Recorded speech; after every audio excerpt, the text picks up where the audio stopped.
Šį kartą šitas įrašas galėtų vadintis "Kaip teisingai norėti". Ir kalba eina apie tai, kalbame su jumis apie tai, kaip formuluoti savo tikslus. Taigi, Leslie Cameron Bandler iškėlė tokį klausimą. Sako, kažkodėl vieniems labiau sekasi terapija, kitiems mažiau. Vieni greičiau turi geresnius rezultatus, kiti netokius gerus rezultatus. Ir tada pradėjo kolegos žiūrėti, stebėti, kuomgi skiriasi, kas vyksta, kuomgi skiriasi tie klientai, tų klientų mąstymas, klientų matymas. Taip pat modeliuojant sėkmingus žmonės, ypatingus rezultatus turinčius žmonės, irgi buvo pastebėtas tas pats elementas, kad kuo tiksliau žmogus žino, ko jisai nori, ką jisai nori pasiekti, tuo yra didesnė tikimybė, kad tai įvyks būtent taip, kaip jisai norėjo. Ir jau ten tikslios istorijos, kaip ten kas įvyko, neatskleidžiamosios, sudėtingiau rasti, bet tačiau NLP turi gerai suformuluoto rezultato modelį. Ir taip, yra tam tikri reikalavimai, tam tikri kriterijai, tam tikros rekomendacijos. Ir pirma iš jų, jeigu taip žiūrėt pagal laikrodį, pirma iš jų, pradėkime nuo 12 valandos, tai yra pozityvi formuluotė. Pozityvi formuluotė.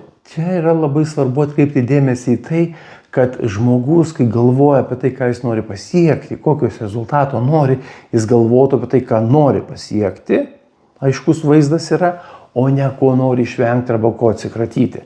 Yra žmonių, kurie sako, žinai, ko aš noriu gyvenime, aš noriu, kad nebūtų. Tai yra paveikslėlis, NLP galvoja, laikosi tokios idėjos, kad visa mūsų subjektyvi patirtis yra vaizdų, garsų, pojūčių forma ir tas paveikslėlis, ko nori ir ko žmogus nenori, tie paveikslėliai skiriasi iš principo. Todėl, kalbant, nes skirtingos situacijos yra skirtingi vaizdai, įsivaizdavimai, vaizdiniai. Todėl NLPeriai mokosi ir mokomi ir skatina kitus žmonės pamatyti tą galutinį rezultatą, kasgi jau yra įvykus pokyčiui, kai rezultatas yra pasiektas. Nieko nėra, o kas yra. Kaipgi kitaip tu žinosi, kad tu rezultatą pasiekei. Taigi, pirmas punktas yra pozityvi formuluotė. Aš turiu ką, aš pasiekiau ką, mano tikslas koks. Antras žingsnis, tai vadinama kontrolės zona. Tai reiškia, kad tikslas priklauso, arba šitas siekis, tas rezultatas, kurio siekia žmogus, priklauso nuo žmogaus, arba yra jo valioje. Ten klasikinis pavyzdys, laimėti loterijoje, tai čia tokia, tavęs priklauso tik tai bilietą nusipirkti, ne? Va tavo valioje tai yra tik tai bilieto pirkimas, bet ne įtaka šitam loterijos visam tam procesui. Taigi kontrolės zona kalba eina apie tai, jog žmogus savo pastangų dėka, įdėjęs pastangas, gali sukurti tą vienokį arba kitokį rezultatą. Jeigu galutinis rezultatas yra nepriklausantis arba priklausantis nuo daugiau elementų, tada jis yra tiesiog smulkinamas į tokius rezultatus, į tokius tikslus, subtikslus, kurie priklauso, kokios užduotys yra, kam žmogus turi įtaką. Kontrolės zona arba įtakos zona, kur aš tiesiogiai turiu įtaką. Nuo manęs nepriklauso, koks bus oras, nei šiandien, nei ryt, nei poryt, kokia bus vasara, kokia bus žiema, kiek bus temperatūros, kiek šilta arba kiek bus sniego, bet aš galiu pasiruošti tam adaptuotis, taip, ten turėti atitinkamas priemonės ir taip toliau, ir taip toliau. Kitas kriterijus. Arba trečias punktas gerai suformuluoto rezultato, tai yra aiškus pasiekimo kriterijai. Ir čia labai svarbus momentas - vaizdai, garsai, pojūčiai, galutinis paveikslas, žmogus pasakoja apie galutinį paveikslą ir esamuoju laiku pasakoja, aš matau, girdžiu, jaučiuosi. Taip pat labai svarbus momentas, perkantis automobilį, kada nors, jeigu teko pirkti automobilį, tai tokia audio digitalinė sistema irgi jungia. Labai svarbus momentas. Parametrai, kai automobilyje yra metai, spalva, ten, variklio apimtis kubais, kūro, koks kūras, dizelinas, elektra, benzinas, dujos. Irgi kuo daugiau kriterijų, tokių, kurie yra svarbus žmogui asmeniškai yra įvardinama, tuo didesnė tikimybė, kad jisai labiau supranta, ko jisai nori ir jisai labiau supranta, į kur nukreips savo dėmesį, kai ieškos kelių ir būdų, kaip tą tikslą pasiekti. Kitas elementas - aiškus siekimo kontekstas. Tai Tai reiškia, kad tas tikslas, tas rezultatas, kuris bus pasiektas, jis turi kontekstą, turi aplinkybės. Tai yra iš anksto yra kažkokios tai prielaidos, jau tai įmanoma padaryti. Jeigu žmogus sako, aš noriu nupiešti, kaip pavyzdys, nutapyti 10 paveikslų, tokių, 12 paveikslų kiekvienam metų laikui, bet iki tol gyvenime nėra laikas teptuko piešęs. Nėra tų aplinkybių, tų pagrindinių sąlygų, kurios yra jam reikalingos. Bet jeigu jis sakys, aš noriu išmokti, išlavinti įgūdžius, tai jau yra kas kita. Tada ir kontrolės zona aiški, ir tos kontekstas aiškus, nes jisai mokytis, mokysiuos ten ir ten, arba mokysiuos piešti tokiais būdais. Tai kontekstas, aiškus tikslo siekimo kontekstas arba tos sąlygos, aplinkybės, tai yra tos žaidimo taisyklės, kuriomis vadovaujantis arba kurioms esant, žmogus tą tikslą gali pasiekti.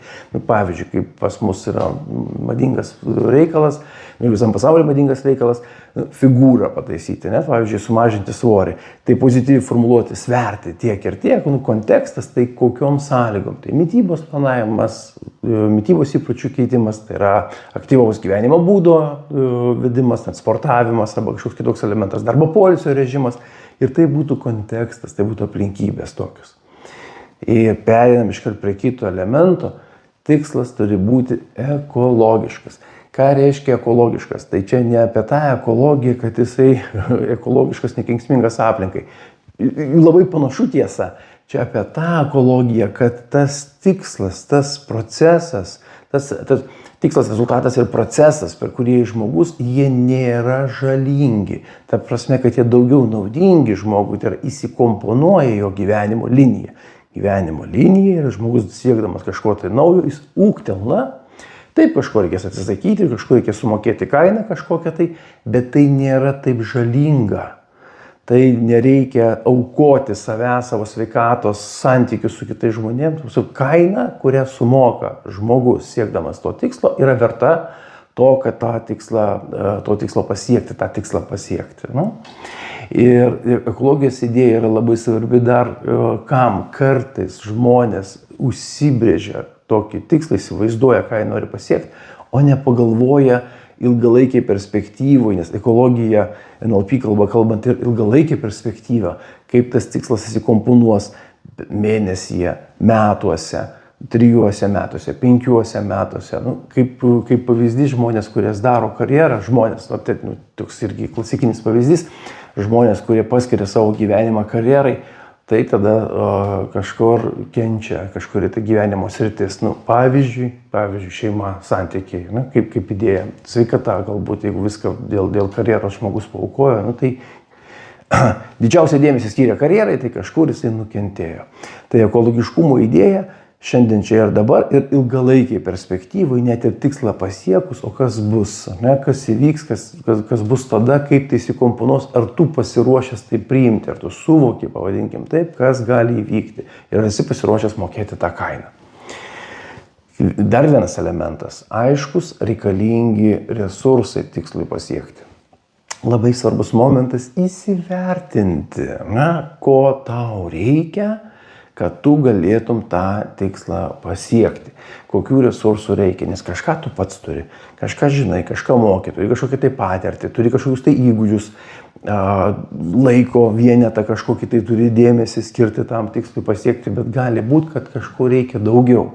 Ir jeigu vėlgi grįžti prie to figūros, taip, svorio mažinimo, norimo svorio pasiekimo, tai galbūt reikės kaip resurso dietologo, sporto trenerio, kuris parodė, kaip teisingai sportuoti ir jų žinių, kad juos pasamdyti, automatiškai reikės pinigų, kažkokia suma bus skirta visam tam dalykui. Tie resursai, jie parodo, resursų įvertinimas parodo, kiek žmogus suvokia plačiaja prasme tą savo tikslą, tą savo pasirinkimą. Jam tiesiog tai yra kaprizas, noriu, bandysiu. ir paskui, jeigu jis sako, tu savo negalvoji, kad čia tiek visko reikės. Ar jis jau yra kažkam tai pasiruošęs, ne? Nu, tokiam konkretesniem dalykam pasiruošęs, atkreipęs dėmesį į tam tikrus elementus. Ir ypatingai, jeigu tikslas yra ilgalaikis, jeigu jo pasiekimo sąlygos, tas kontekstas yra, kad truputėlį iš ritmo to įprasto teks išeiti, išsibalansuoti. Pavyzdžiui, galbūt teks papildomai skirti dėmesio ten ar vakarais, ar savaitgaliais kažkokiai tai veiklai, tai aišku įtaką darys daugiau dalykų ir reikės rasti laiko, reikės jėgų, rasti energijos ir motyvacijos tos pačios to tikslo siekti. Tai nėra taip, kad jau NLP sako, kad viskas turi būti aprašyta idealiai, turi būti aprašyta tiek, kad žmogui būtų aišku. Tas aiškumas, jisai turėtų būti tiek detalus, kiek žmogus yra įpratęs detaliai siekti, apsirašyti arba įsivaizduoti savo tikslus ir šiek tiek daugiau, dėl labai paprastos priežasties.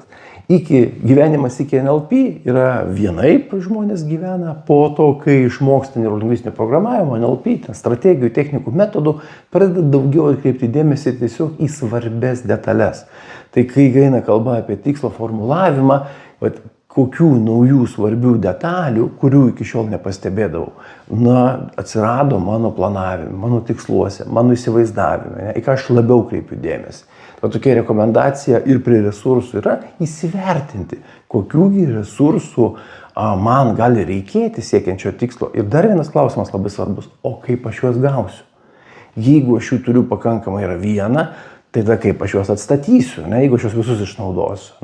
Kad tai ne tiek svarbu taip tiksliai apsirašyti, kaip svarbu taip pagalvoti apie tai, kad visą tai dėmesys naujai kažkokiai tai veiklai, krypčiai, faktas, kad palies tave ir keisis tavo gyvenimas ir gyvenimo būdas.